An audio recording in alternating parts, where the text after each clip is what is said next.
one. What's up, everybody, and welcome back to another amazing episode of Anything Better. This is episode 12, or you could say episode Tom Brady, or you could say episode Jim Kelly, or you could say episode Joe Namath, or you could say, give me a 12, Bill. Give me a 12. Roger Staubach. Kenny the Snake, Stabler. There you go. Joe Ferguson. Episode 12 with my best friend, and I need him today. Okay, listen, guys, I'm going through it. Okay, I'm gonna be honest. I mean, not only did my Knicks lose to those rats in that shitty Burrow by a shot, Gonzaga comes a game short of wire to wire, which I wanted. My cat is in bad shape. Okay, I'm giving the kid medicine. I'm doing everything I can to keep this kid alive. It's not looking good. The kids are upset. I'm upset. And, but is there anything better than feeling down and staring at the screen and seeing the face of your friend who's 3,000 miles away? I need a hug. And, dude, I'm really sorry to hear about your cat. And selfishly, I wish your cat was in better health so I could trash you for picking Gonzaga. Oh, listen. Dude, I got to tell you something. It was going to be so hard if they won for me to congratulate you. It was going to be really difficult. You didn't watch college hoop all year, and then you go, I'm going to pick the 26-0 team. And you're going, wire to wire, man. I picked it. I got to be honest. I bet $50. Paul, I can see it on your face. Paul, you wanted to be right. Oh. This is how funny Paul Virzi is. Oh. Who, by the way, absolutely destroyed Oklahoma. Oh, dude. Oh, yeah. They should put a memorial outside the fucking club. How hard. I heard about it. That was great. Like, when you fucking, like, what I love about you, you have to understand how, when Paul says something, how bad he wants it to be right. Yeah. And he wants to be first. He wants people to know that he said it. Yep. And then after it comes true, we all have to look at him as though he's clairvoyant. That's how it goes. He watched Robinson Cano one at bat. Probably 3 pitches in. He looks to the guy next to him and goes, this guy's going to be a Hall of Famer. This guy's going to be a Hall of Famer. To this day, nobody knows what Paul saw in that one at bat to predict him. And he was on his way till he went to dirty Seattle, the grunge capital of the world, and they got him all dirty. But we'll leave that alone. Yeah, Bill, I'm already having a... All right, we'll leave that alone. And not only that, then he gets stuck. No, here's what happened. I'm cruising down the highway in a race. You know, I'm in like that race. And what's the race with Ferrari versus Ford? That was 24-hour Le Mans. Le Mans, yeah. So I'm driving. I got the car. I think I'm going to beat Ferrari. Gonzaga passes Michigan. Our bet is done. Now I say wire to wire. The car's in my rearview mirror going, oh my God, I'm 40 minutes away. And then a fucking tire blew out. We spun around. Everybody went past. Dude, I went to a Formula One race with Paul Virzi in Montreal. Knew nothing about the sport. Nothing. Absolutely nothing. Zero. I tell him, what's his face? Lewis Hamilton is the Jordan of the sport. The guy is totally dominating. He's won, like, at that point, he had won, like, I don't know, 3 of the last 4 or something like that. So Paul, okay, he's like, listen to fucking whatever. He's like 20 laps into the fucking race. There's like 70 laps. Paul's about fucking, 20 drinks in. And he just looks over at me and he just goes, I mean, as Lewis, wow, goes flying by in first place, he just looks at me and he goes, I mean, all this kid does is win. You started talking like you knew all about it. So, yeah, Gonzaga comes into March Madness undefeated. Paul can't lay off a favorite. I always go. I love an underdog. All right. I was born with orange hair. I just root for people that we're going like this. Virzi likes an easy life. Down here in a golf cart, cigar lit, ice cold fucking. Dude, I was in my green room. By the way, all the things you're saying is I gotta, you're right. I love a favorite. I'm in the green room of You're Oklahoma. a bathrobe guy, slippers. Yeah, as I get older. Yeah. Um, So I'm not done, Paul. He's Okay. sending me text. He watches the first game of March Madness. I should read the text. He goes, Bill, this is the greatest college basketball team I have ever seen. You don't understand. They have 3 NBA players on it. They're unselfish. They're passing the ball. I've never seen a team like this. And I'm thinking, like, holy shit. Paul knows hoop. I got to watch him. I didn't watch them till they played UCLA. And I'm watching them and I'm going like, yeah, they were really different. good. That one guy. Who's the one guy there? Well, in all fairness, though, like Charles Barkley, Kenny the Jet Smith were like, dude, it's going to take a lot to beat a team this unselfish. You saw a game where they didn't play. Like, I thought UCLA, they rushed shots. I felt like they were nervous. Why won't you give UCLA credit for making it to the Final Four, and the competition got stiffer? Well, UCLA's an 11 though. UCLA was an 11 seed. So what? The fucking Gonzaga plays in the WAC. Who they playing? Yeah, I'll tell you what. I don't know who they play. Who they playing? No, I don't even know that. I didn't even know. All I know is they know who's in the fucking WAC. But don't they play out of the conference too, though? They play out of conference. Duke has to play Carolina. Carolina's got to play Duke. They got fucking NC State waiting there to upset them. I mean, that's like Duran, Leonard, and Hagler every fucking year they're dealing with. Who the fuck are you dealing with in the WAC? I mean, I'm telling you, Baylor beat nobody. Baylor beat them up, man. I mean, Baylor. You saw that coming. They had 3. I'll tell you something. They had 3 guys on that team looked like fucking Larry Johnson, and I had already lost my Michigan bet, so I said, "Fuck this! I got to try to win some of this money back." And I got to give a shout out to Meta World Peace. For all you sports gamblers out there, I'm going to give you a little tip. All right? I just realized my microphone's not plugged in here. Is it all right? Sounds all right. Still loud as shit. I'll give you a little tip. He said when he was when Meta World Peace was looking at the matchup, he said he was saying how they're both great teams and blah blah blah blah blah. And he said, I feel like Baylor is the hip hop team and Gonzaga is the rock team. And that is black guy code for you do not want to put your money on these white boys because Larry Johnson is showing up and shutting this shit down. So I was like, okay, I hear what you're saying. Yeah. The politically correct way you just said that shit. I heard it. I put $50 on it. And am I wrong? Baylor came out and just hit him hard. Took that fucking game. You know what was crazy about that? Get over here. Gonzaga, which I thought were going to be devastated. Like there was 1 or 2 kids crying, but their stars who went undefeated all year, double-digit wins, they walked off like, dude, we just got beat. Like there wasn't crying. They hugged the coach. I saw a lot of crying, Paul. Not from the main guys. Like Oprah was giving out cars, Paul, at the end of that game. There was a lot of crying. I'm not saying they shouldn't have cried. Dude, I don't know. And you don't go undefeated. And you don't go undefeated.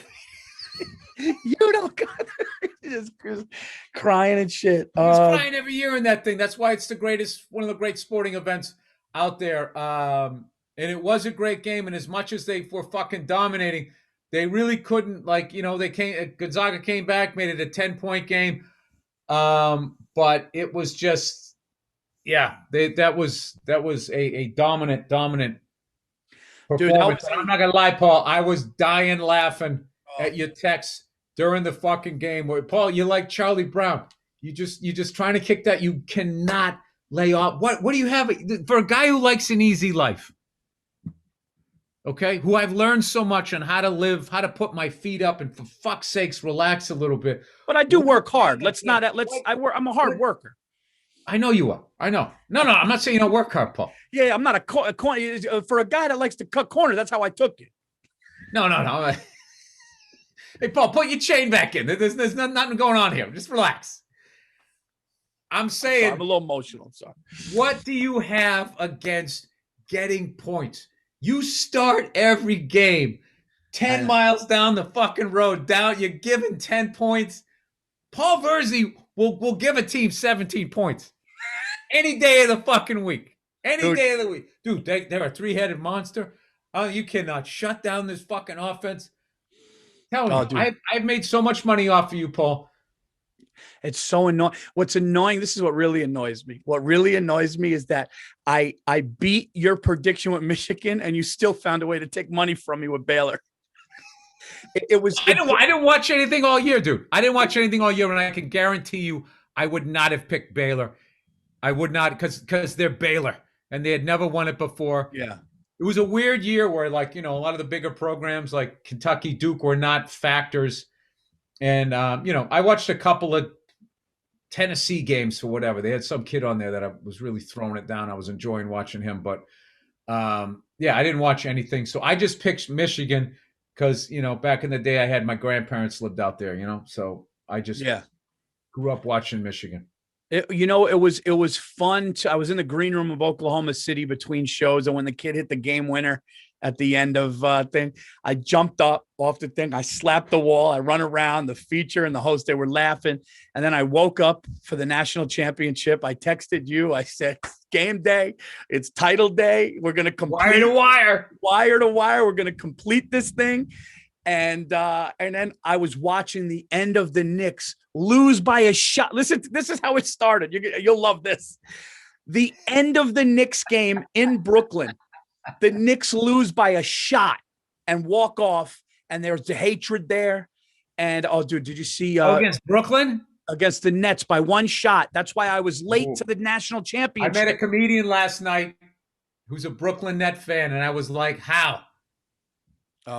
Yeah. Well, if he was when they were, he said that where they built the Barclays Center, there was some place there and his mother used to work there.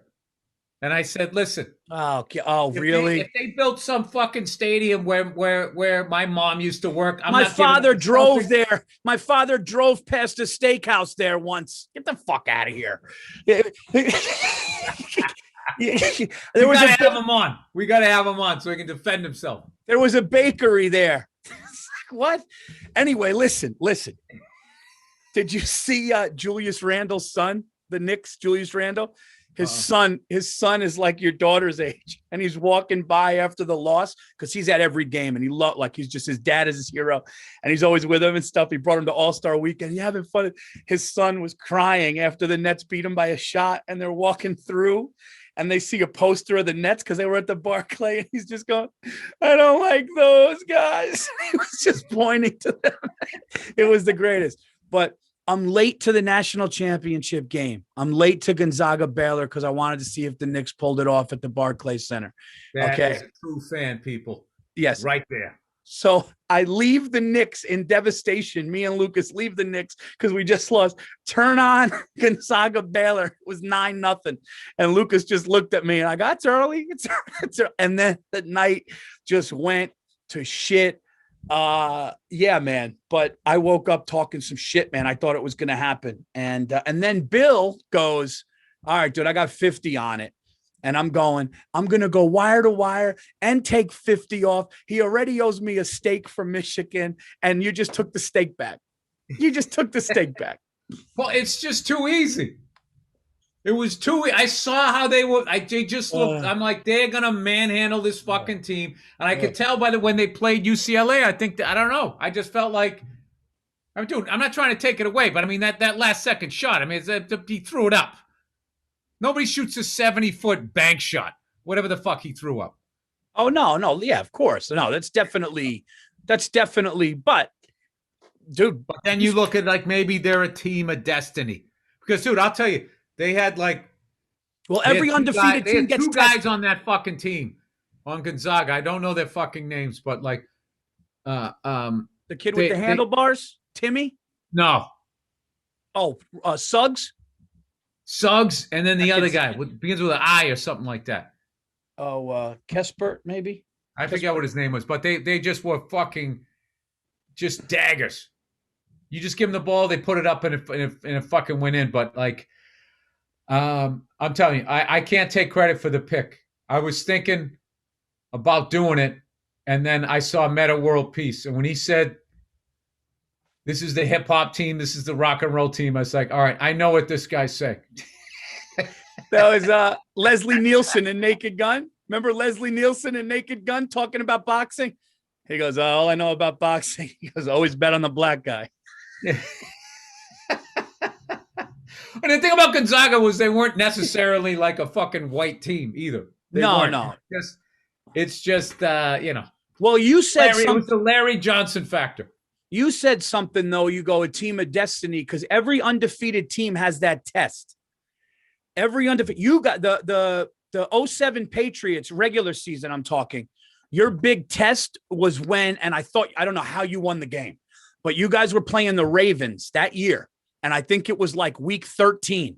You guys were playing the Ravens. November. Yeah, that was a tough game. I remember that. And I'm going, oh, shit, they're going to. And then you guys ended up doing something. And I'm going, oh, shit, they're going to. So when Gonzaga pulled that off, I go, oh, that was the thing that could have happened is we could have lost if we lost to the Ravens or lost to you guys the final game of the season. That was another one. You came to me and you were like, Bill, this is the greatest. I went to the game and I kept going, Paul, our defense stinks. Once you get past our front four, you were like one-on-one with Junior Seau, who rest his soul. He was at the end of his career. We had a lot of leaks in the dam. And then not to mention, you guys put up 30-something points like that. Like, if I wasn't a Patriots fan, I would have buried the Giants. It was ridiculous. It was like we were 14-point favorites. We had just beaten you by 2 or 3 points a month earlier. And the score was like, whatever, 35-32 or something crazy like that. Like you guys were scoring at will. We only won because we had the ball last. And then a month later, somehow we're 14-point favorites. And that's because, Paul, you see all these mouth fucking breathing morons who can't get themselves to wear a mask during all of this, who would rather listen to their friends than a fucking doctor. Those are the same morons that bet on a Super Bowl. And they just go, Patriots undefeated. I'll give you 14 points. So they had to make the line that big to get money on both sides of the ball just in case, so they wouldn't fight. That I don't get how the math works on that, but they want money on both sides of the ball, so they never take a giant fucking loss. But I'm thinking like, well, you still lose, right? But I think it's all those other stupid bets, like the Gatorade and all of that. Well, they cover the rest? I don't know. You know what, man? If you look at history throughout sports, going undefeated and going wire to wire, it's so few. It's like 5 college programs. It's the Miami Dolphins in 70. Well, especially now. Yeah. Where, like, when the Dolphins did it back then, as hard as it was back then, they didn't have to deal with social media, somebody saying something fucking stupid on the internet. Yeah. Less games, too. Yeah. You know, you beat up your wife. It was her word against yours back then. I'm kidding. There was it was. There wasn't the distractions, and there wasn't like 3 or 4 fucking I got it too bright here. There wasn't like 3 or 4 like 24-hour. Well, ESPN all day. Are they going to do it? Are they going to do it? Are they going to do it? You're just listening to that shit going like, are we going to do it? You know? The access that the media had, and the way the media also had, there was a line they wouldn't cross then. It was like a different, it was sort of a different thing. Like I felt, you know, in a lot of ways, the Patriots with these stupid scandals were victims of the 24-hour sports news cycle where they just have to keep it like there's like nothing there. Deflategate, nothing there. ESPN does a study that actually shows it's a disadvantage for the ball. They took that shit down. These Pats fans all grabbed it and put it on fucking YouTube. It was hilarious. They took it down so they could sit there. Is that why they're so good? Yeah, I mean, that was... Look at Tom this year. Goes to fucking Tampa Bay. I still can't believe it. It's unbelievable. Still fucking wins. That's why I was so psyched about that one, because it's like, now what are you going to say? And you know what? They didn't say a fucking thing because they couldn't. You know, our friend... I have to look up now? I got to look up a fucking saying. Why do they say the proof's in the pudding? I'm so sick of saying expressions and not knowing what, using words. What, we want to do a guess here, Paul? Proof's in the pudding? The proof is in the pudding. Somebody actually... No, somebody told me it once. Oh fuck, I forgot. It's oh my god. I think it's you can talk all the shit you want, you know, but after I taste whatever you're making, whatever you fucking bringing, whatever you're talking about, I will know whether it's true or not. Well, you told me wait, this. the expression means that the best way to find out if something is good or successful is to test it yourself. Okay. The proof's in the pudding. What was the shit versus Shinola? What is that one? Oh, if you don't know shit from Shinola, Shinola was a shoe polish. So it basically meant you're so stupid you wouldn't know if you were polishing your shoes with shit or with polish or shit. And it's such a great one because it's got that great alliteration. Guy doesn't know shit from Shinola. And Shinola, I also think, is a town in Michigan. Huh. And so they just named it that. I think. I'm not sure. Shit from Shinola. Another one of my dad's favorite ones. Christ, that guy could fuck up a free lunch. That's one of my favorites. Fuck up a free lunch that's fantastic. I love. And you know what's funny is I know two people off the top of my head. And I've never said it to him. And he always says it to him. This guy calls me up. And he basically goes, "Oh, I pulled another so-and-so." He says his name. And he's telling me the story. And I'm just thinking, how can this go wrong? And he goes, "You know me, Bill. If there's a way to stick my foot in my fucking mouth, I'm going to do it." And I never thought to say, like, "Yeah, dude, you're one of those guys, you could fuck up a free lunch." I just love a free, like, where is there a free lunch? That's just so it's yeah, I know a couple guys, but I'll never say it, but I know a couple guys that can fuck up a free lunch. That's one of those things. As a man, you have to say it. You can't say it about, so you have to say it to him. When I met your dad, the one thing that made me laugh is your dad has a thing that I do where he goes as a matter of factly with passion. So even if it's not a fact, he goes, he goes as a matter of factly like I do, which I don't know why, but when your dad showed me that musket he had and he goes, "You know, Paul, this is in better than exceptional shape." Better than that right there, don't you see, is in better than exceptional condition. It was because he was so proud of how good of the condition it was that he went above what exceptional is. No, he was loving that you were looking at all of this stuff. Like, yeah, my parents have enough fucking antiques to start they could start a chain of antique stores. In his defense, that musket was in good shape, dude. It was better than I can take that off the wall and fucking kill you with it right now. It hasn't been fired since the 1700s. Oh man. So here's my dilemma. I want to just talk about it on the show. A lot of people, I want to thank everybody. So many people actually reached out about what was going on with my cat, like more than I didn't realize how many. That's why that documentary on Netflix, Don't Fuck with Cats, the guy that ended up murdering cats, but then somebody online saw it and said he's going to kill somebody. And he actually he killed somebody. We have these backgrounds, Paul, because these fucking lunatics, you have one fucking toothpick in the background. They can figure out where you live.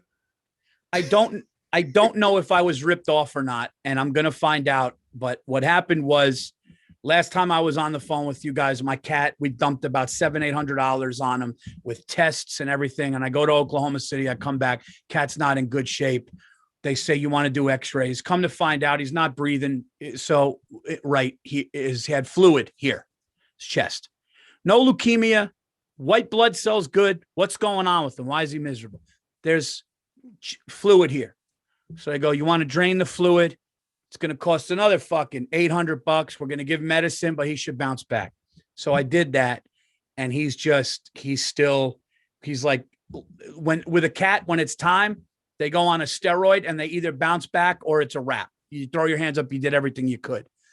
My dilemma is, if this fucking guy took my last $700-800, and listen, I don't care about the money. I'll do whatever to make the cat better. But if the guy took it knowing, that's my dilemma. So now I need to look this guy in the face and go, "Did you know? Did you take the last couple of hundred because you're a scumbag?" Because there's a little car salesman to this vet. But he might also be doing it because it makes you feel better knowing that you did everything you could. So later on, when he goes out and he buys himself a four-wheeler, he knows. You know what? I think By the way, dude, yeah. I was so I had a flight lesson. So I had to go meet my instructor way out in Oxnard. So I was soloing out there. I forgot my pilot's.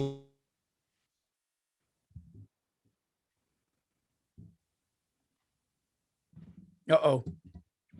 Trouble, right? Are you still there? I lose you? I got you. You froze up for a second there. Okay. All right. You want me to start over? No, you said you were doing a solo. Okay. Yeah. So I left my license in the car, so I had to go back and get it. So the helicopter that I rent, like I take it out on like it's on like a pad, and I got to tow it out with the four-wheeler. So I wasn't going to tow the whole thing back, so I unhooked it. It's the first time I rode a four-wheeler with like nothing behind it. How much did you love it? Oh, dude. I'm screaming. No. Fucking, what's yeah. weird about them? I don't understand how to shift it smoothly, because this thing has no clutch. It's like the exhaust is the throttle is your thumb, and then you back off and you're listening to the engine, and then I always try to move it up and it doesn't go, and then it goes, but I lose all my momentum. It's weird. My wife just gave me the permission. My wife just gave me permission to get one, so we're getting one because I needed permission as a grown man from my wife. I needed to say, "Can I have this?" Like I used to with my mother going to the store. I'm right now. I'm trying to get my wife to when and in defense of her, it is something I completely don't need, but would make me so fucking happy. So fucking happy. So I've always been a truck guy, right? When I was a kid, I had the Tonka trucks. I just love trucks. Get the truck. Get the truck. Get the truck. Let me finish, Paul. Okay. I'm sorry. Paul, you just literally said, I got to ask her permission like I'm talking to my mom. I'm in the same boat as you. Dude, married guys are just like, just fucking do it like they're doing it. You just told me you're not doing it. You know what I'm doing here. You know what I'm up against. I think you said get the truck like 19. Get the truck. Get the truck. Throw the damn towel. Anyway.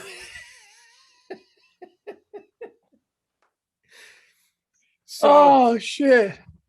Yeah. People, all right. Oh, look who it is, everybody. MeUndies. No more sweaty balls. MeUndies. You can wear them in the fall. Stick some leaves up your ass. Sorry. Hi, friends. MeUndies believes that comfort is about more than what's touching your skin. It's about feeling comfortable in your skin. You're a total badass. And what you wear should only accentuate that fact. I love how they're building up our egos, Paul. That's why MeUndies not only uses a sustainable, breathable, soft as heck fabric, but they also give you endless styles to choose from. It's total comfort inside and out. MeUndies offers classic colors to ridiculous prints. It's all so you can fully express yourself in your own unique way. MeUndies are available in a range of sizes from extra small, eat something, to 4XL. Hey, take it easy. Never leave your couch again with a MeUndies membership. With a monthly subscription, that's how you go from an XS to a 4XL with a monthly subscription that sends new pairs right to your door with site-wide savings and exclusive sales. You'll automatically pay less for everything. MeUndies has a great offer for our listeners. For any first-time purchasers, you get 15% off and free shipping. MeUndies also has their problem-free philosophy, man. If you're not satisfied with any product for any reason, they'll refund or exchange it. No caveats, whatever that means. No questions. To get your 15% off your first order and free shipping, go to MeUndies.com/better. That's MeUndies, meundies.com/better. BETTER. I fucking crushed that, Paul. Did. All right, I'm going to do the Cigars International. I'm on second, Paul. Come on, bring me around. Let's get a hit here. All right, well, this is a cold read, so this is going to be a shitstorm. I don't need I'm lay down a bunt. Sacrifice, get me over to third. Cigars International, everybody, which I just used on the road in Oklahoma City. I ordered the Olivas. I ordered the Auroras. I brought them out there, had an amazing time in OKC, and then I smoked them, and they were delicious. Whether you like to fire one up at the first tee box, oh, you know I love that, or count your mulligans at the 19th hole, there's no better companion to a round of golf than a premium hand-rolled cigar. Truer words have never been spoken. Okay, there is nothing. Let me tell you something, dude. There is nothing like putting your stick down, hitting a good shot, and then picking it back up and just walking towards it. All right. At Cigars International, they got all the right choices for a round of 18 and all the right gizmos and gadgets to make it as easy as possible. Windproof torches, crush-proof travel cases. That's the best. And clips that attach to the cart. Bill loves a good clip. Bill taught me. Oh, Bill taught me how to clip it down to where you're burning your fingernails off. They also have great cigar deals, from their daily cigar deals to weekly specials, to their Cigar of the Month Club. Cigars International is home to the largest humidor in America. All the brands you know and love are available here. From big top selling national brands to small boutique cigar makers. Oh my God, this is making me want to smoke a stick right now. I'll smoke it. I'm rounding third. The guy's waving me around. You're crushing this. Dude, I want to smoke a stick. I'm blowing through the stop sign. Cigars from Nicaragua, the Dominican Republic, Honduras, Ecuador, the Bahamas, America, you nailed it. They've got it. You name it, they've got it. Don't know where to start? Don't worry. They're the kings of making all-star sample packs. They did crush my pack, by the way. That lets you get a little taste of everything. Smoking cigars to help you relax. It's a perfect way to spend a weekend. It's a perfect way to be on the golf course. It's a perfect thing to do when your wife doesn't lay off. Kidding. It's just a perfect thing to do, Paul. Yeah. I love X brand the Cigars International has on their site. I had one of the cigars in the samples, and I did, dude. They sent me, Andrew, they sent me all the ones I asked for, and every one of them fresh in the pack. Oh, I'm smoking a stick after the show. I know for a fact now. I need one. I had one of the cigars in the sample thing recently. I've been a fan of Cigars International for a while. No one has better offers of Cigars International, and boy, do we have a good one for our listeners today, Bill. Okay. Right now, Cigars International is offering our listeners 10% off your order plus free shipping. To take advantage of these incredible savings, go to cigarinternational.com and use the promo code BETTER when you are ready to check out. That website is cigars with an capital S, international.com, and use promo code BETTER. We just rounded. You just came home, buddy. Standing up, Paul. Standing up. The ball was still rolling around the warning track. The variety pack is just crazy. Here's the thing. Going like this, going like I like Aurora and I like this and that, and then they just show up and you're like, oh, I got Monday this one, Tuesday this one. It's epic. Which Aurora did you get? I got you know what? It wasn't one in the it wasn't one in the tube. It was just but it was delicious. Yeah, I've been meaning to try those other ones. All right. Rex, everybody. You know, men's health doesn't get much attention. Well, how could it with all these broads bitching nowadays? I knew that was coming. And that's partly our fault, guys. We don't like going to the doctor, and we definitely don't like talking about sensitive issues. I love going to the doctor, man. Figure out what's wrong with me. Here's the thing. A lot of men's health issues have really simple solutions. RexMD.com is here for that. RexMD makes getting prescription erectile dysfunction medication easy. all done online from the comfort of your home, then delivered. No visits, no office visits, no talking to a receptionist. You don't have to walk in there like, yeah, hey, my dick doesn't work. Who do I talk to? Or have the doctor that yells across the waiting room, hey, we're here to fix your dick. You don't have to deal with that. And right now, sample packs of ED medication are available for any listeners of Anything Better. And I'll tell you right now how to get those in a second. I thought they were going to write copy like I used something. I'll tell you right now, my dick has been standing up since last Wednesday. I got a hard on right now. Yeah, just reading this copy. So it's simpler than ever to get started. Here's how it works. You fill out a quick medical questionnaire on their website, and doctors reviews your situation, prescribes you the ED medicine you need if appropriate. Why is this so shameful? My dick doesn't work. Give me the pills, I don't understand this. This is just all this dumb guy shit. Just go to, whatever. That's why they're doing it from home. Then your medication is shipped right to your door with free 2-day shipping. They carry all the most popular medications and at great prices. It's fast, transparent, and affordable, and you can access your Rex MD physician anytime you need afterwards. Guys, half of all men experience ED after the age of 40. That stat may sound scary, but it's a fact. It's a fact. It's way more common than I ever realized, evidently, Paul. I guess I've been doing a survey, which is why Rex MD Chief Medical Officer, Dr. Tony, how you doing? Pupapolo. What is it? No, Papulo. Believes so strongly in what they're doing. Guys are getting better performance quickly and conveniently with Rex MD. It's never been easier to take control of your health. Those sample pack prescriptions I mentioned are available at rexmd.com/better. So sign up, rexmd.com/better to get started with Rex MD. That's rexmd.com/better.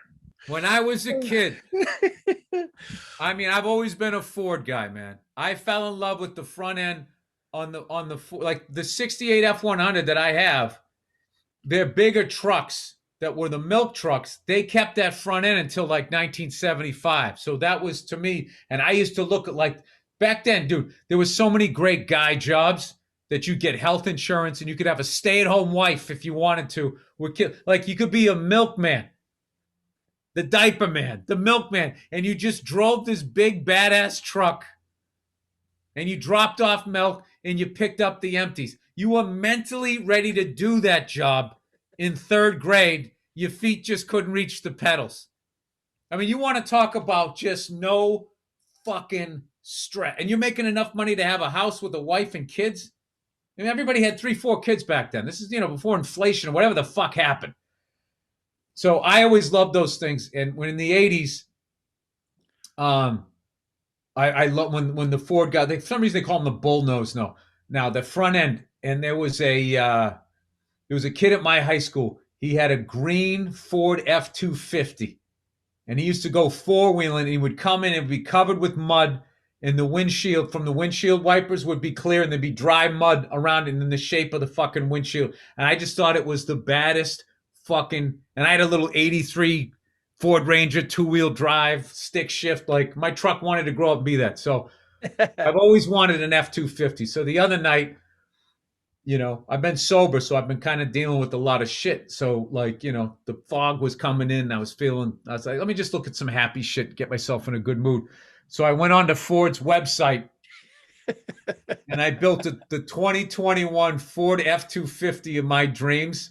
Oh, and I cannot stop looking at it. And I got the regular cab. Dude, fuck the extra cab. That's the problem I'm having because I can't put anybody else in there other than another adult. So it's the Ford F-250 4-wheel drive with the turbo diesel, regular cab in Velocity blue with the chrome front end, stock wheels, stock rims, stock tires, and I would keep it that way. And I'm telling my wife, I'm like, listen, if I baby that fucking thing, in 20 years, there'll be a line around the block of people that love trucks from this era that are going to want to buy it, especially because the electric ones are coming. To have that, and it's a diesel, man, that thing will hold its fucking value. Because, dude, I saw a thing I was talking about on my podcast. I saw this Tesla, like a fucking the SUV one. We got the kids in the back and a fucking couple of bicycles and shit and luggage. One of those things went up against this Italian. What was it? Alfa Romeo, I think it was, or Yeah. is Alfa that what Romeo. it was? Yeah, dude, they're racing. Okay, not only does the Tesla start pulling ahead, right? As it pulls ahead, you see it's pulling a trailer, and it's Wow. pulling the same kind of car that it's racing, and it's still beating it. Oh no, that's so fast. I'm in the market for one, actually. I don't know if I'm going to go Tesla, but I think, I'm going to, my 13 Lexus is got 135 on it, and I'm not going to dump in another $2,000 for brakes and all that. I'm going to trade it in. Driving a beautiful. Dude, you had me at Chrome Grill. You know me. I'm all about the nose of a car. I showed you a picture of that truck, dude. That truck, and Yeah. here's the thing. It's completely fucking ridiculous. Dude, it does so bad on gas, they don't even post it. They don't even post I the buy gas that thing. mileage. I will keep these fucking wars going personally for another 6 weeks. Just me alone. But I got to tell you, Paul, I cannot stop looking at that fucking thing. And I just think, like, there's no place I could park it out here. I would get killed in gas. But in between those moments, when I wasn't trying to park it or get it gas, Well, I would be grinning like the fucking Joker. Yeah, but you would take such good care of it and probably keep it away. You wouldn't need much gas. Just going in town a couple times. You're not going to drive the thing a lot. Andrew, you know what to call this right here? This is what you call a true friend. Well, yeah, you're not going to drive it a True lot. friend, yeah, dude. Yeah, you don't want to get involved. The insurance, those fucking guys. Paul Virzi knows how to live. That's why me and my wife are different, but work. Because, she's upset about the cat too. So she's just working through it. My wife has that Scandinavian German Irish. Got the psycho blood like me. Yeah, she said, you're dealing with the emotion. She goes, I'm not in denial, but I'm just not dealing with it. And she's working where I go in. What is that? Yeah. She just is like, she knows what it is, but just plows through. And when it comes to I just hold my nose cannonball into the emotional pool, and I just splash. And I'm just one of those. I realized that's why it hit me. I was one of those kids where when a girl held my hand in elementary school, I'd start planning our family. That's who the fuck I'm just one of those. If you just touch my back and tell me I'm okay, I'm just fucking head over and that's why I was more sentimental. You German, Irish, Scandinavian, there's some motherfuckers. I don't know what it is with you guys, but there's some sort of it's not a coldness, but there's a block.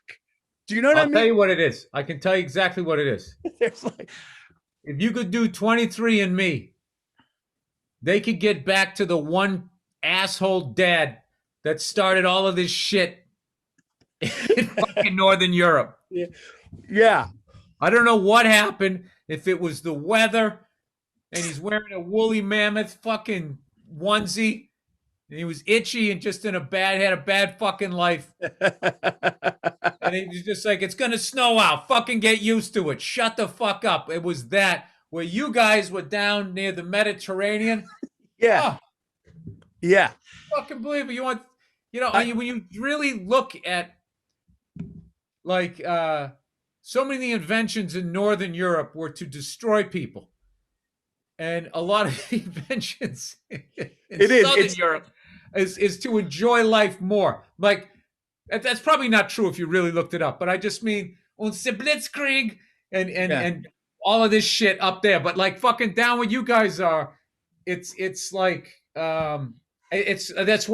I like going to that part of Europe. I laugh when I go through Ireland and Scotland in England.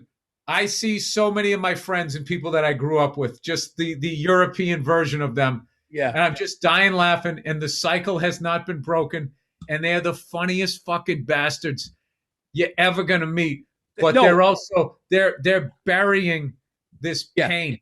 It's that, like you said before with the German, that engineer mind. That even when I performed in Germany, when we were in Europe, and you would do a joke, they would go like this, and then they would go. Like Yeah, they the way, they had it in a wind tunnel trying to They- see how efficient it was. yeah, and it's like that's the brain. Like, dude, Brett Ernst.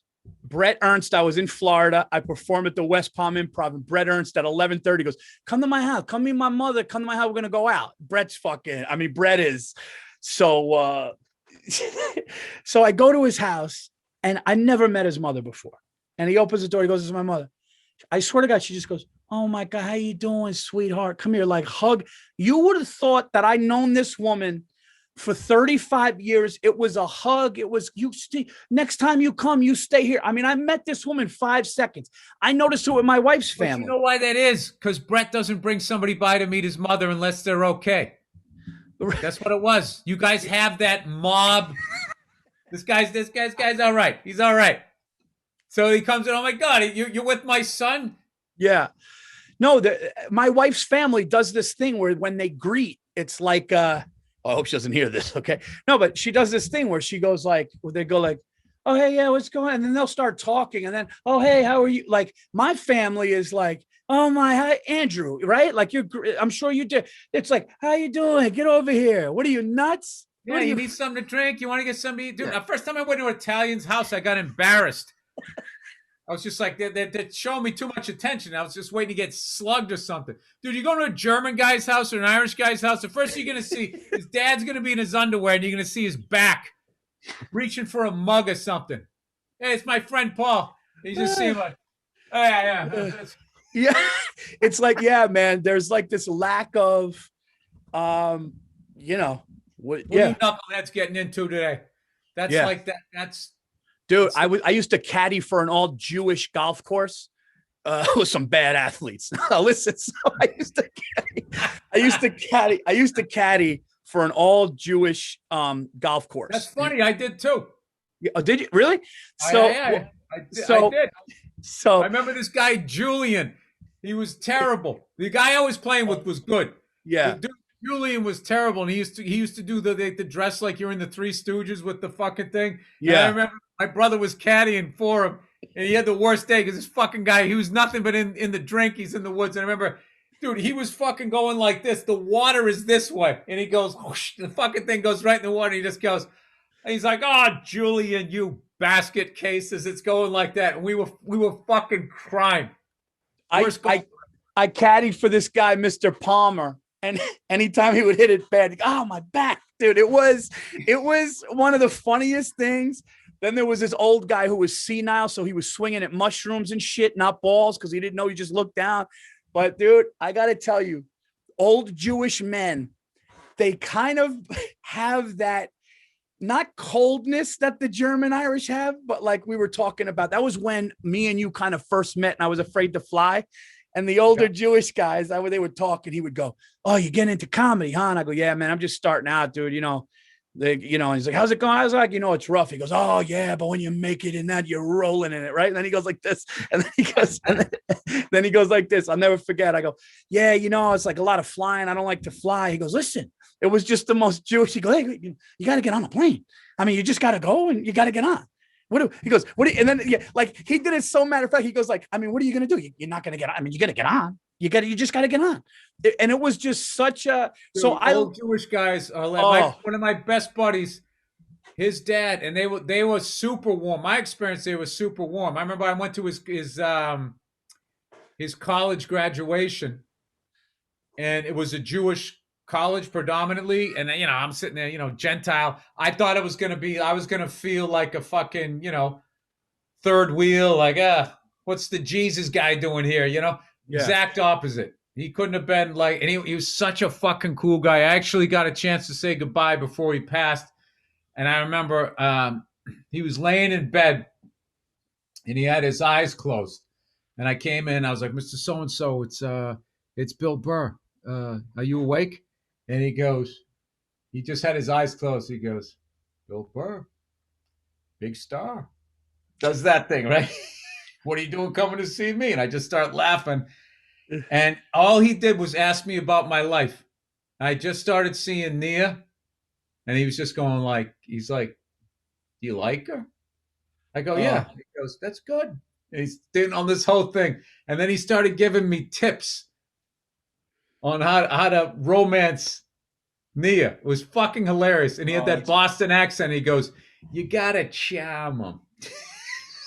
I'll never forget that. And we had this great conversation. I got to thank him for how nice he had been to me at my buddy's graduation. And then it got quiet. He just drifted off into sleep. I didn't really say goodbye, but I got a chance to talk to him. Very German Irish thing. Got a chance to say goodbye because I made that mistake with one of my friends that died. I didn't go to the funeral because I didn't want to see him. Because some of my friends that died. When I think about them, there's a part of me that thinks about them when they're fucking laying there in the casket. I don't know why they do that to you. So I know I didn't want to go because I didn't want to have that feeling. It was Geraldo. So I didn't go to Geraldo's funeral because I was like, I don't want to see this guy laying in a fucking box. I just don't want to see it. And then it was this weird thing where for like a year and a half, I didn't feel like he was dead. It just felt like he was on the road and I wasn't. It took longer. So I was like, all right, that was the wrong way to go about this type of thing. So, dude, I got a funny one for you. The fucking, as far as like Italians being emotional and being all about family, my wife watches The Real Housewife, and I hate to say I'm kind of getting into it now. The New Jersey ones, right? And it's a classic Italian guy, just fucking jacked with the toothpick legs, right? He does squats, every fourth time he goes, but he always hits this shit, right? So he's fucking jacked. And they were showing all the drama that they've had with this one guy. And at one point, he was yelling at his dad. He was like crying. And he was yelling at his dad because his dad had somehow sided with somebody else. And he was screaming. His voice was all big. You're my fucking father! Dude, I was fucking crying.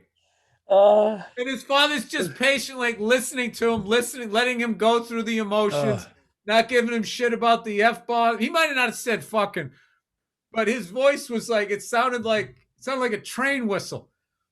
Dude, and everybody's just rubbing him, going, just calm down.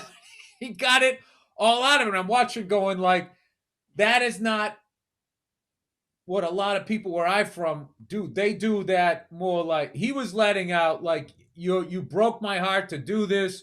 You should be siding with us. He was getting to the meat of why he was upset. Where you know how we do it. We just be like, how's it going? Hey, he's good. I'm just one day. I'm waiting for my fucking opportunity. Yeah. One of these days when he's not fucking ready, dude. I felt like fucking clocking him. Like that was everybody that I knew growing up. I wish the one thing about me, though, is for some reason I don't have that burst out crying thing. Like I had that thing, too. You drink a lot, just throw up and feel good. I wouldn't throw up. And for 2 days, that poison, I just don't have that. I wish I could go in the shower, have a good cry, walk out and feel good. I just take the fucking thing, Crying in the shower is the way to go because no one can catch you. Because there's water already pouring on your face, so they can't see it's coming out of your eyes. And then also, if your eyes are, I got some shampoo. Well, I can't say shampoo for me. I got some face cleanser in my eye. Dude, I caught my dad crying once. My dad never. At my grandmother's funeral, I saw him get a little emotional. My whole life, my father just never cried. Oh, he did the dabs? And one time, we were sitting in the bed. We were sitting in his bedroom. He's laying on the bed. I'm sitting on the floor in front of his bed, and we're watching Rudy, the movie Rudy. Right? And I swear to God, at the end of the movie, my dad just looked at me and I saw like a little like water. He goes, and his voice cracked. He goes, that was a good movie. He's like, hard work. And dude, it was, and then he's just like, nah, he would always deny it. But seeing a guy like that crying, dude, with the voice crack, it's like when Ric Flair, I inherited, and he started like, that little, Oh, the best Ric Flair one is the one where they asked him, what are you thinking in this photo? And it was the last time he was going to wrestle in Japan. And you just saw how much he cared. And he started crying and tried to smile his way through it. He's like, doing that shit. Dude, Lawrence Taylor had one of the manliest cries. Like he, even in emotion, that man was like they go after he got like arrested for the third time, and the young girl, and they just go, Lawrence, your son said, your kid said there's nobody in the world they would rather have as their father than Lawrence Taylor. And he just goes, God damn. he watered up, dude. You got to watch it. He got happy, but like, dude, that's angry. what kills guys. Is crying is such a great emotion because it gets out pain. We just fucking hold on to it. It sits on our chest, and then we're fucking out there in the golf course, and you just fucking header. It's over. Yeah, it's really Mike Tyson's another one. He manly cries. Oh yeah. The last thing you want to do is, I'm not going to bring up a name, but you just don't want to make those bitchy fucking. It's just not allowed, dude. Like, listen to the copy that you hear at the end of this thing. This whole fucking shit. This medicine for erectile dysfunction. The fucking shame that guys have. Like, if there's anything wrong, especially your fucking dick. You know, I don't know. For as much as all these women are bitching, it's just like, at least you can get it out. I think it's because your dick finally gives up after it's not touched enough.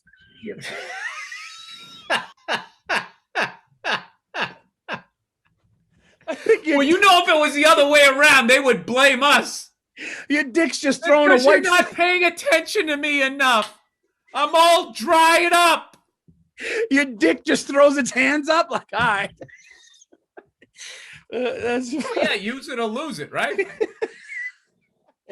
Oh boy. Yeah.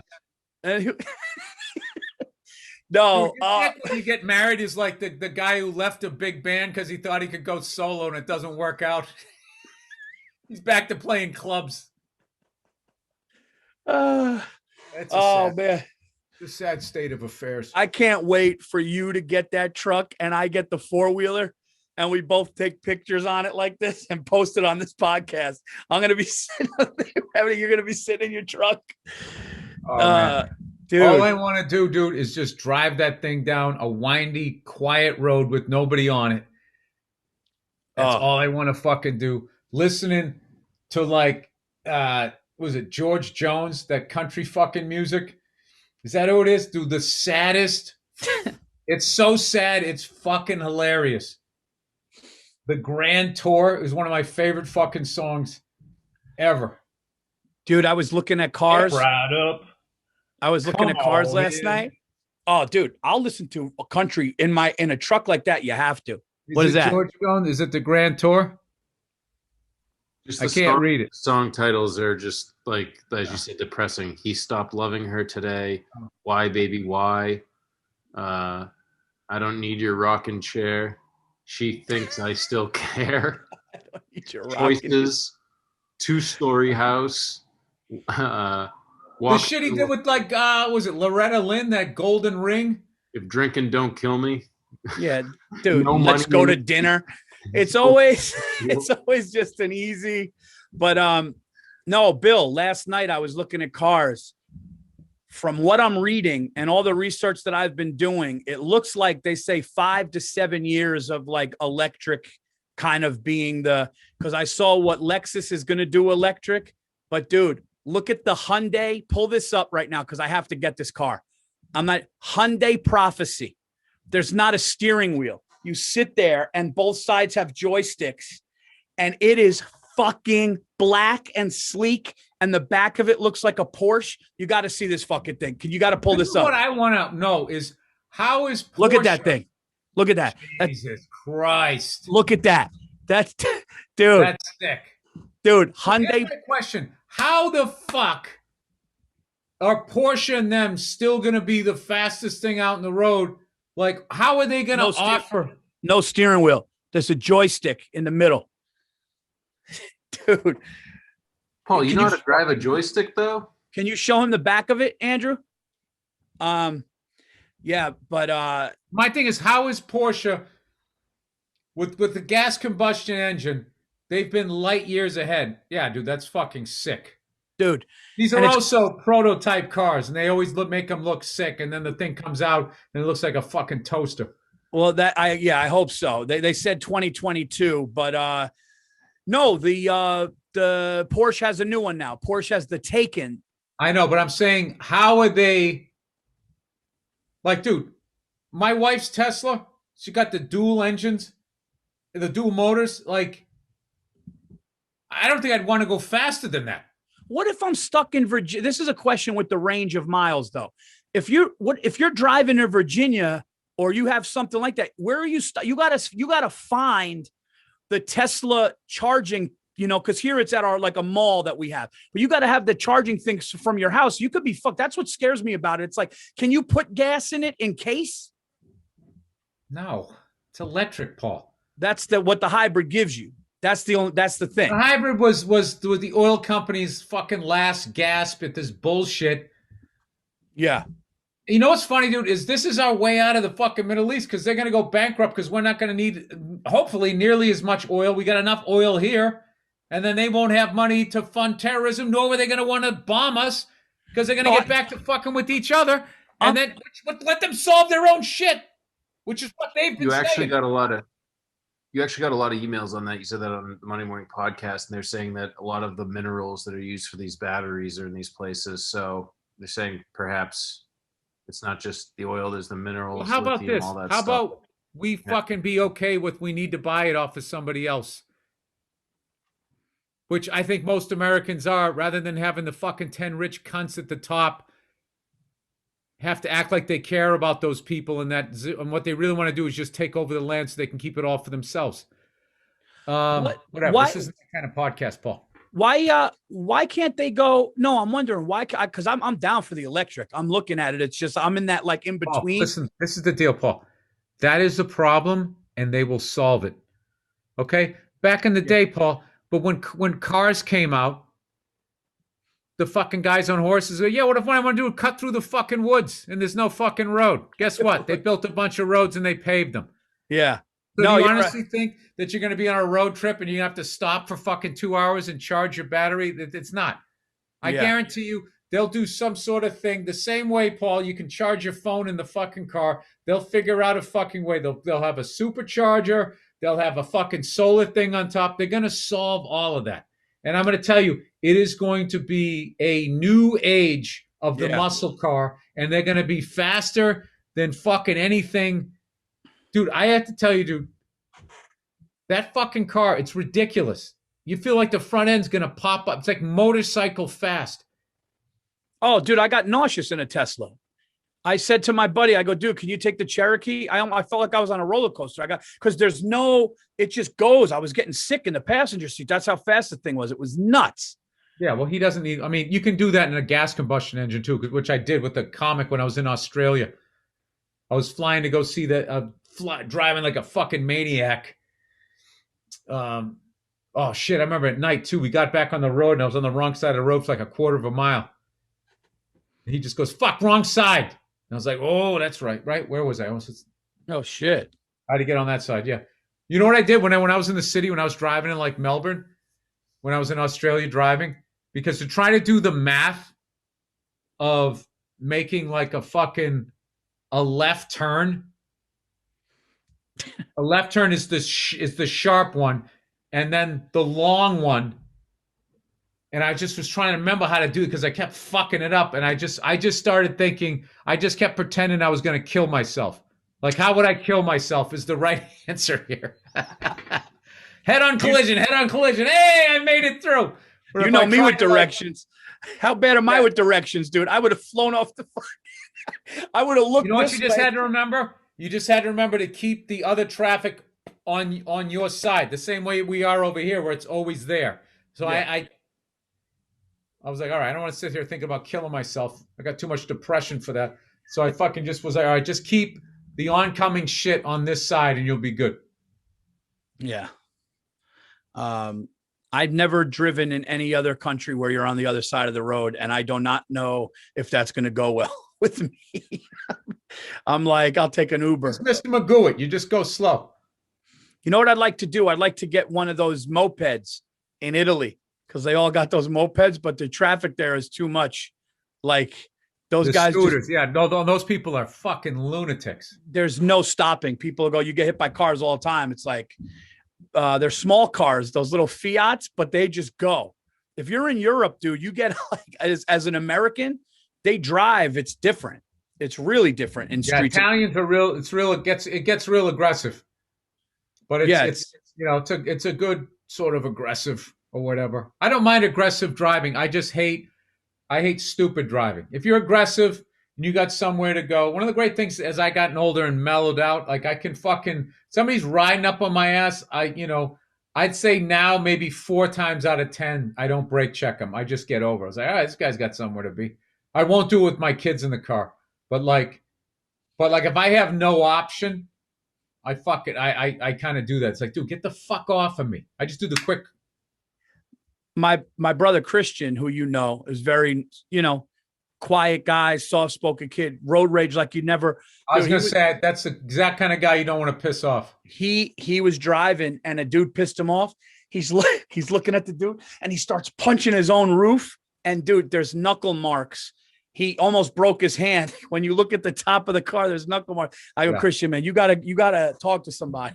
He just started beating his car up to the point where the roof got ruined with his fist. Because he's a nice guy. He's an empathetic guy. He looks out for other people. And then he makes the giant mistake of expecting that behavior in return. Yeah. And then it gets him so angry. Yeah. And then you combine that with childhood shit. And next thing you know, you got knuckle marks in the roof of your car.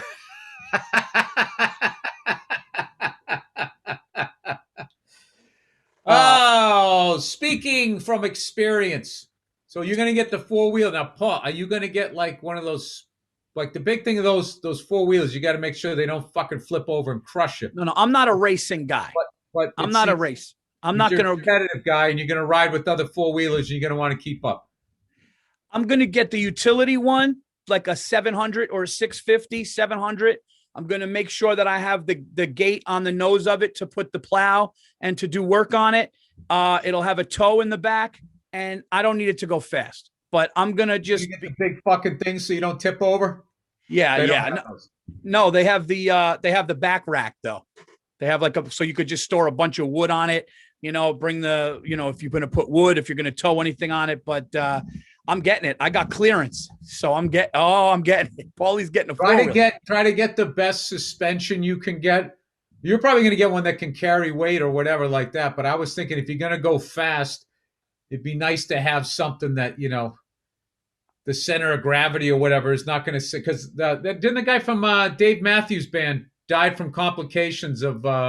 Yeah, he was on his property, but he flipped it back over this way. Oh. So what happened was he was on like a flat field. He hit like a little divot bump. And so what happened was went down, got caught, flipped, landed on him. Ozzy Osbourne almost got killed. Ozzy Osbourne on that show when they did the Osbournes, he was in a big field and they were just flying in a field. Like, that's what I'm afraid of. I'm not doing that, man. I'm going to ride it like it's a sedan. I'm afraid of that. Too much fun, Paul. I drive like a fucking turtle, man. I don't like. I'm kind of, if I'm late, I'll drive like a maniac. But when I ran back to get my license, and that thing was in 4-wheel drive, fourth gear, and I didn't have anything behind me.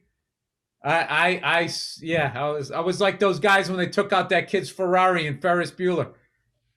Going over the hill. I had a good time. I was there and back and nothing flat. The crazy thing is when you're outside exposed like that, 55 feels like 200. Like when you're flying, dude. Like I was on a jet ski in the Caribbean and the guy's like, oh, this thing maxes at like 55.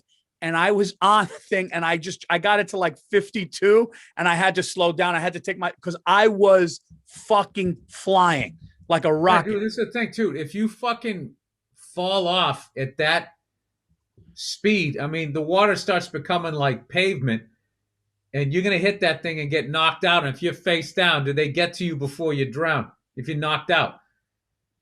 Well, you're around a bay too, and there's lifeguards. Like, I don't think I'm gonna, and I'm afraid, dude. That's how I am with drugs. I don't know. I don't, dude. All right, so you fucking hit that thing, right? And then there's some shark there. Dude, it's going into the fucking ocean is the stupidest thing ever. Would you go in the woods if there was tigers in there? You wouldn't. No. You and Bobby Kelly are the funniest people to talk about the ocean. Bobby goes, dude, fuck that, dude. I ain't going near that. I'm like, I don't go deep in, but I'm gonna go up to my waist and catch a couple waves. I don't go all the way in the jungle. I just go 100 yards in. Wait, you won't go? So if you go to the beach, you won't go in the ocean? I don't fuck with the ocean. Dude, the fucking riptide alone, where it's sucking me back out, and I gotta be like, all right, just remain calm. Which way's it taking me? Casually swim this fucking way? No, Billy Boogie boards? No, nothing? No. No, dude, look at me. Look how fucking pasty I am. Oh, look at Andrew's face. Andrew's got surfer written all over his face. You go surfing, Andrew? No, I've never surfed, but I do like the ocean, and I don't fear it, I guess, as much. Oh yeah, no, I'm not afraid of the ocean, man. I'm more afraid of the woods than I am the ocean, for sure. For me, for sure. We got into that argument. I would rather, these guys are sleeping in tents. Imagine going camping. You're sleeping in a fucking tent. You got bears running all around you. You got animals all around you. They smell your food or whatever. You go in the ocean. The shit is out there, dude. The shit in the ocean. You would so much rather get attacked by a lion or a tiger because they kill you. They just grab you by the throat. You fucking go to sleep. And then you're waking up talking to God like, what the fuck just happened? Right? Is that Dude, what happened? A bear, stupid ass fucking bears, they could do that, but that's not what they do. They just maul you to death. They hold you down and just start biting fucking meat out of you. That sounds horrible. It's fucking horrible. Like, dude, watch them killing deers. It's just like, just kill the fucking thing. Dude, they just had a Komodo dragon in a grocery store. Did you see that? There was a Komodo, and it wasn't a little one. You got to see this. And he's walking on the rack. Dude, it looked like a giant alligator. It was a Komodo dragon. Did they kill it? In the grocery store, and it got comfortable on a top shelf. You got to see this video real quick. Look at this.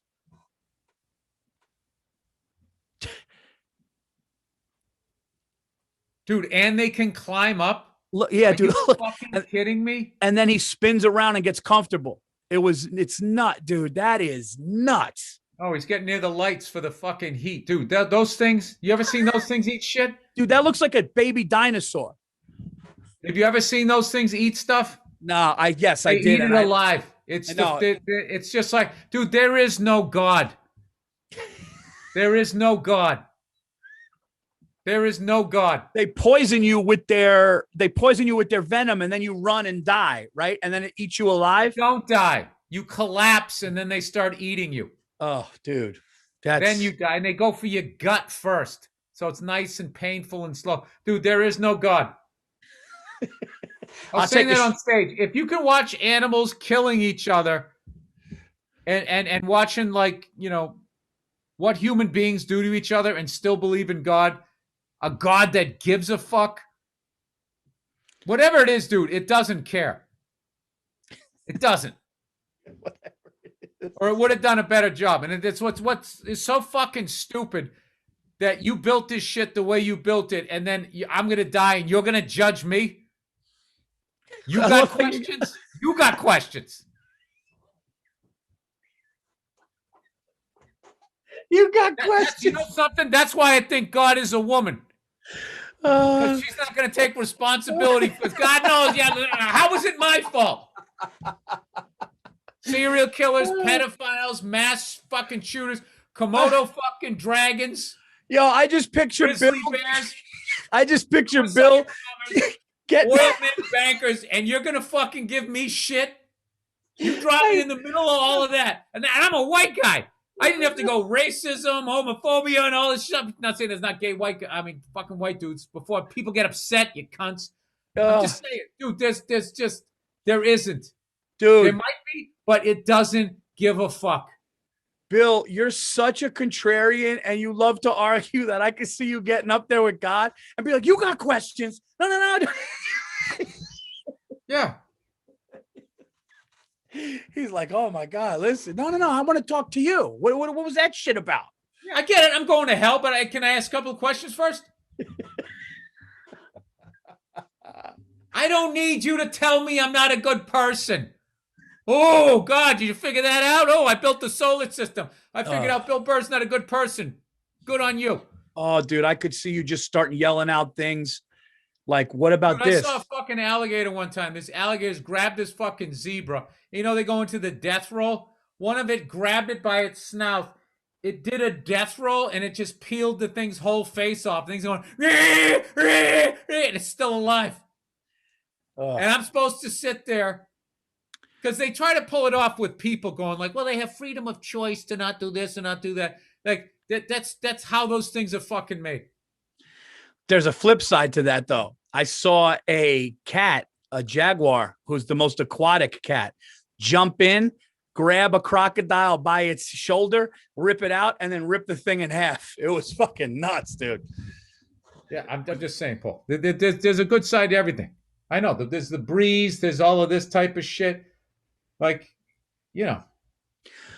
Yeah, I just feel like going in the ocean and feeling salt water and feeling that and getting that feeling refreshing and not going too far out is an amazing feeling. Then you lay down, you let the sun dry it, you catch a tan. I mean, who doesn't like me in the ocean? It's called a pool. They have saltwater pools. You know what's funny, Paul? If I had one, I just do a bit on this. If there was one fucking crab fucking walking sideways in there, you'd be like, you got to get that out of there before I let my kid go in. You go in the ocean, you don't. All of that shit is in there.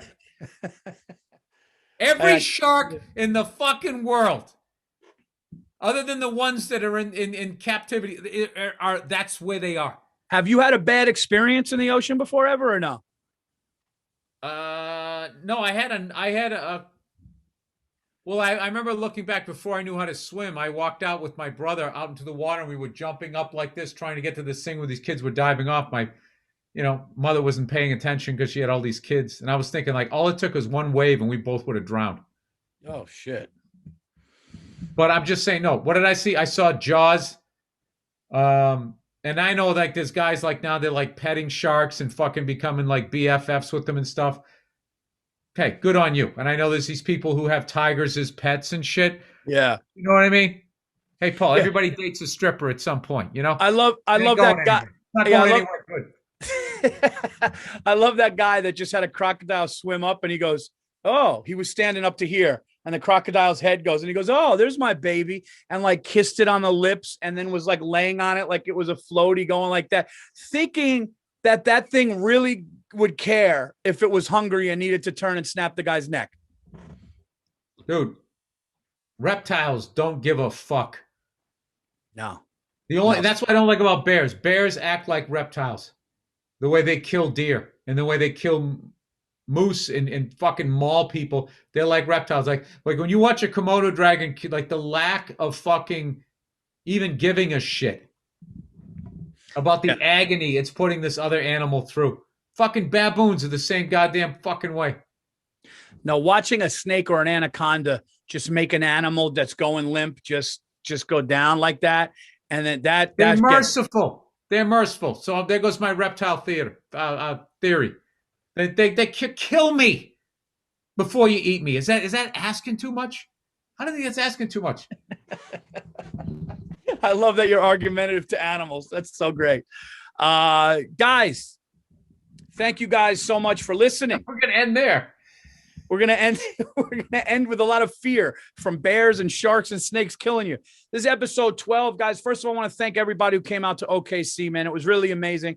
Check out Anything Better on iTunes, Spotify, anywhere you get your podcast. Please rate and review. It helps the show go up. Also, Virzi Effect, Monday Morning Podcast, all the podcasts that we're doing, YouTube channels. Like and subscribe, give reviews, and I will be in Bill, I know you got a tour you want to announce. Just want to announce these dates real quick. I will be in Addison Improv in Dallas, April 22nd to the 24th and May 20th to the 23rd. I'll be at Side Splitters in Tampa. All tickets for all shows through June. I got Salt Lake City. I got Austin. PaulVirzi.com. Beautiful. I have a big fall tour. It starts in Vegas on July 3rd. I think I'm at the Cosmopolitan. And then everything else is up on my website, BillBurr.com. All right, be safe out there. Swim in pools. Watch out for Komodo dragons. Later.